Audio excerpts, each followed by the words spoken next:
life. I can't shuffle and rumble anymore, I've lost my gabbing line. Goodbye, my tango, farewell, you can't break life. So I've got to go home when the curfew rings to do the great play, do the great play, do the great play with my wife.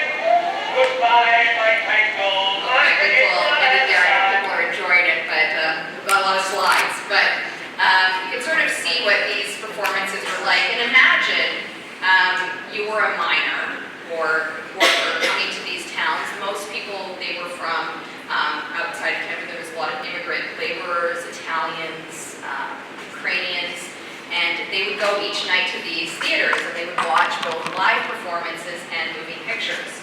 So before there was an empire in Timmins, there was an Empire Theatre in Cobalt, which opened January 17, 1910. And like the other theaters, it combined vaudeville, moving pictures, and they also advertised something called illustrated songs. I wanted to show you a little bit about what an illustrated song was. So there were two reasons they had illustrated songs. This was before radio. So in order for songs to become popular across the North America, they would travel having these illustrated song shows. And it would usually have a singer who performed a popular song accompanied by a pianist, and then they would have lantern slides. And the other reason they did this is because they would have to reel the films. So they would have to manually reel the films, and they needed a break between shows. So they would show these illustrated songs. So I thought I'd show you, there's a recreation from UNC Chapel Hill. They're doing this great project called Going to the Show.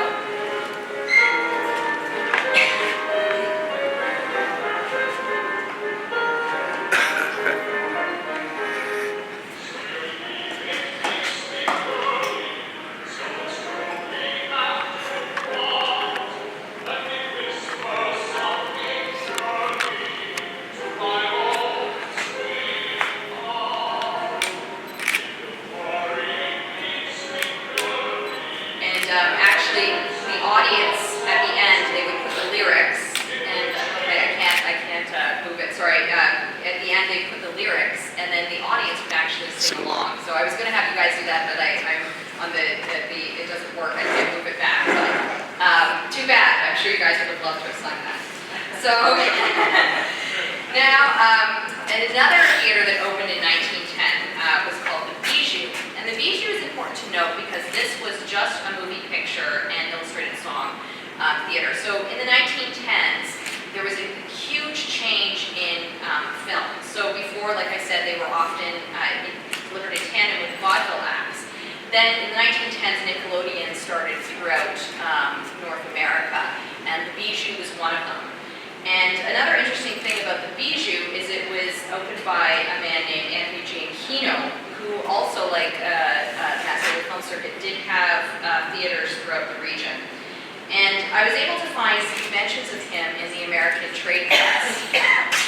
So actually, when you're researching early cinema, it's Canadian trade press hasn't been digitized, but the American trade press has, and they treated Canada as part of the domestic market. So they would actually often report on what was happening in the north. And so he opened several theaters in Cobalt, also in Hazelberry and New Liskeard. The other interesting thing about him is that he also shot films in Cobalt to show to his patrons. And this is one, it's probably shot in about 1920. Someone has put it to music. And this is what Cobalt looked like in the early days. And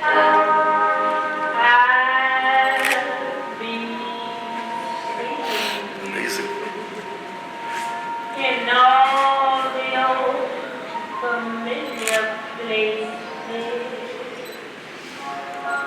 man, this heart of mine embraces all that blue.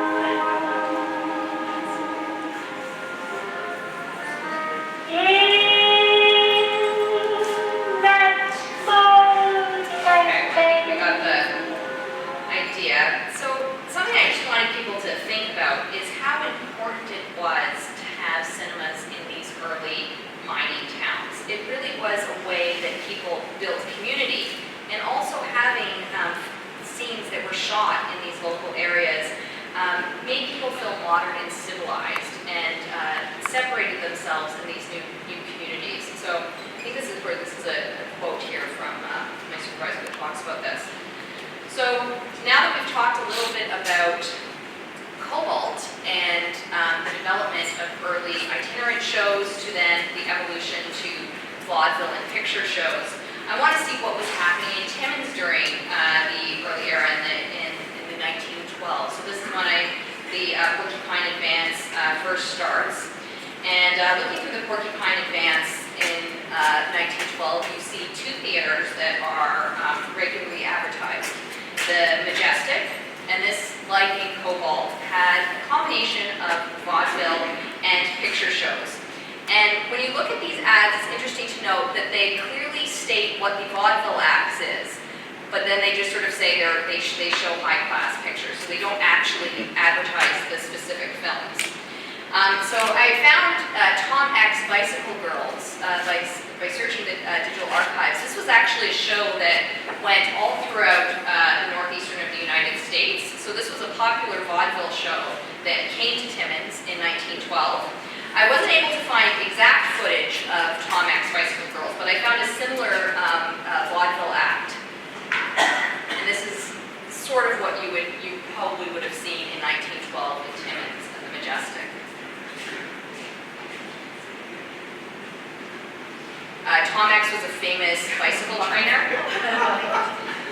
and he liked this gentleman, and he would ride the bikes, and then there would be girls, the accoutrements. So the other theater in Timmins was the Rex, and this was April 1912 in the Porcupine Advance. This theater had sort of, I think, it closed before and was reopening. They had a new manager named Stevens, and I believe that he probably had worked in several theaters. The Porcupine Advance said that he was a master of advertisements and promotions. So one of his first promotions in 1912 was to give a live baby away at a show. And interestingly enough, this was actually a popular promotion in the early 1900s. It's actually quite late in Timmins to be happening in 1912. Generally what would happen is that they would give a live pig, but there is a scholar in Eastern Canada who believes in Nova Scotia they actually gave a real live baby away. I'm not really sure how much of a prize that is to have a screaming child as your gift. The Porcupine Advance, after this ad that is, or this article, didn't really cover the contest afterwards, so I can't tell you whether it was a pig, a baby, or if anything was given away.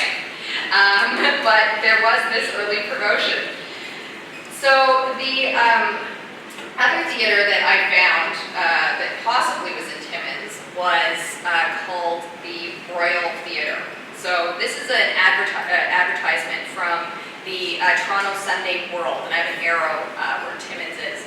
And there were things called serial movies, and they would have this was the Black Box serial. It was a very popular serial. They would have the story in the newspaper, and then they would show the films. And this was advertising where the film was in tie into this, and they claimed that there was a Royal Cinema in Timmins. I have not seen it in the Porcupine Advance. This was in 1915, so we'll have to see if I find evidence of this. So the other early theater in 1915 was King's. At first I thought this was actually in Cochrane, but I did find an advertising that it will be opening in Timmins soon.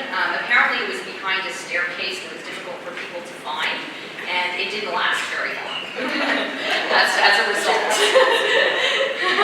Okay, so now that we've gone through the history of, first what was happening, the rest of the province, what happened in Cobalt, and we discussed what happened in Timmins. Now we're going to find the building of a successful empire. Now all of these other theaters I mentioned were done pretty much right after 1915, 1916. But there was one theater that was built and stayed in Timmins. So the first Empire Theatre opened sometime between 1910 and 1912. This is an ongoing debate, and I don't know if I'll ever find the answer. The date on the building says 1910. The Timmins Daily Press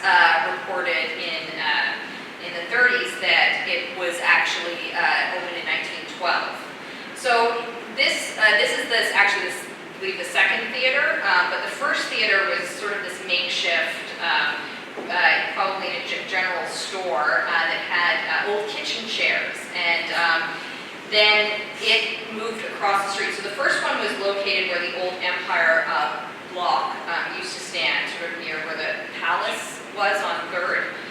And the second one was across the street. Now the first Empire Theatre, Pete Bartisono, we'll talk about a little later, he was quoted that they made $4 the first night. The second one across the street, I think, tended to do a little bit better. And by 1915, there's a real change in the Porcupine Advance. As I was mentioning, there were some promotions with the Rex and the Majestic. They definitely had ads. But by 1915, the Empire is prominently displayed in pretty much every issue of the Porcupine Advance. There are advertisements and there are also stories, often on the front page, of what was being shown in the theaters. So, the early Empire Theatre, this is actually in the museum, a picture here. There were several business partners that started it, but the two most prominent that remained throughout the history were, of course, Leo Mascioli and Pete Bartisono.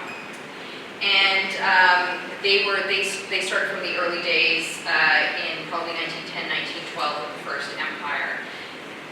Now it's really important to note that these early picture pioneers, if we can call them, were also pioneers in the gold camp, and they really helped build the town. Of course, Leo Mascioli, you know, the sidewalks still have his name on them. Yeah. He also had the first. He built the first waterworks system in Timmins, the sewage system. We also have Pete Bartisono. He had the Bartisono block, and then this is Leo's brother Tony. So this was in the issue of the Timmins Daily Press in 1937, celebrating these early pioneers. And very early on in the creation of the Empire Theatres, they actually started to build a chain pretty quickly. So in 1915, they acquired the Cochrane Theatre. Pete Bartisono was mentioned as spearheading this in the article. Also, I do have to note that these early picture pioneers, you know, were of Italian descent, and a lot of the other people that worked in the theaters, like Jean Colombo and A.E. Gentili, were also Italian. And from the start of the advertisements and the promotions of the theater, they definitely aligned themselves with their Italian heritage, and there was an Italian band that regularly played outside of the Empire Theatre. And this is important to note, as there's a historian called Karen Abel, and she wrote this book called Changing Places, and she really credits Leo Mascioli with creating such a large Italian community in Timmins. Of course, he worked as a labor agent for the Hollinger mine, so Italian is actually the third spoken most popular language in Timmins, and so she really credits him, and they definitely were appealing to these Italian workers in the early days. So, in 1921, Timmins Theatre Limited was formed, and this was the company that would control the theaters in central Timmins. By 1930, there was another second company that was formed called the Northern Empire Theatres, and these were the theaters, this was the company that operated the theaters in the outlying areas like Ansonville, Willisker, Schumacher, and so Porcupine. So it's there's so much information to tell you, so I don't want to, I unfortunately can't go into too much detail about everything, but I do want to touch on vertical integration, because the late 1930s and the beginning of the 1940s are a defining period in the Mascioli film circuit. And it was during this time that the circuit was fully integrated into the Famous Players chain. So Famous Players Canadian Corporation was started by a man named Nathan L. Nathanson, and he was in partnership with Paramount. So basically they controlled production through Paramount, distribution, and exhibition all throughout Canada. And by 1931, there was a commission formed by Peter White that outlined the monopolistic practices of Famous Players Canadian Corporation. And it's actually very interesting that the Mascioli circuit remained independent until after this commission. It was in 1937 that the contract was signed with famous players. So that's actually quite late. Now, when I first started doing research into the Mascioli theater circuit, I was shocked to find this article. This is from 1937. So it claims that, this is from the American Trade Press, that the Mascioli brothers had sold their theaters to a man named Oscar Hansen. And I was quite perplexed by this,